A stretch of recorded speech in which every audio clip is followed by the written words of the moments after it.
यावर्षी महाशिवरात्रीला भगवान शंकराची पूजा कशी करावी याविषयी आपण माहिती जाणून घेऊया।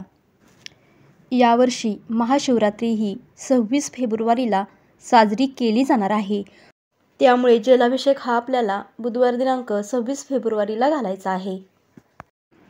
स्कंदपुराण, शिवपुराण, त्याचप्रमाणे लिंगपुराण, नारद संहिता इत्यादी शास्त्राबरोबरच निर्णय सिंधू आणि धर्मसिंधू ग्रंथानुसार फाल्गुन कृष्ण पक्षात ज्या दिवशी चतुर्दशी तिथी मध्यरात्रीपूर्वी आणि मध्यरात्रीनंतर प्राप्त होते तो दिवस महाशिवरात्री असतो। यावेळी शिवरात्रीला व्रत करा आणि पूर्ण फळ मिळवा। चतुर्दशी तिथी ही 26 फेब्रुवारी रोजी सकाळी 11:08 सुरू होईल आणि 27 फेब्रुवारी रोजी सायंकाळी 5:23 आणि रात्री 8:54 संपेल।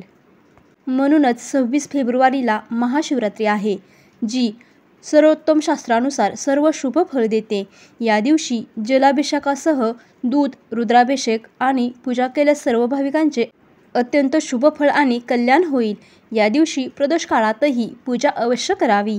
भगवान भोलेनाथ यांना गंगाजल, गाईचे दूध आणि उसाच्या रसाने अभिषेक घालावा।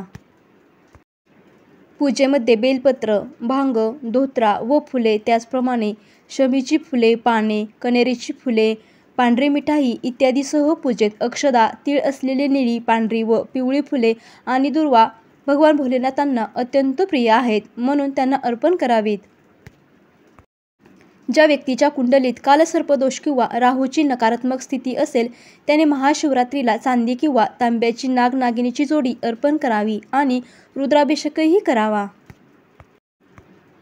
महाशिवरात्रीच्या दिवशी सर्व मनोकामना पूर्ण करणाऱ्या 4 प्रहराची पूजा करण्याची विधी आहे। त्यामुळे या दिवशी 4ही प्रहराची पूजा करावी। महाशिवरात्रीचे महत्त्व खूप आहे। महाशिवरात्री ही भगवान शिव आणि माता पार्वती यांच्या मिलनाचे प्रतीक आहे, असे म्हटलं जातं। या दिवशी भगवान शिवाची पूजा केल्याने सर्व मनोकामना पूर्ण होतात। महाशिवरात्रीच्या दिवशी गंगा नदीत स्नान करण्याला विशेष महत्त्व आहे।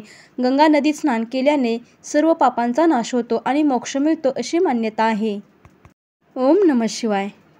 आजच्या या व्हिडिओमध्ये महाशिवरात्रीला भगवान शंकराची पूजा कशी करावी याविषयी थोडक्यात माहिती मी तुम्हाला सांगितली आहे। तुम्हाला जर ही संपूर्ण माहिती आवडली असेल तर व्हिडिओला एक लाईक नक्की करा आणि कमेंटमध्ये ओम नमः शिवाय किंवा श्री स्वामी समर्थ लिहायला विसरू नका।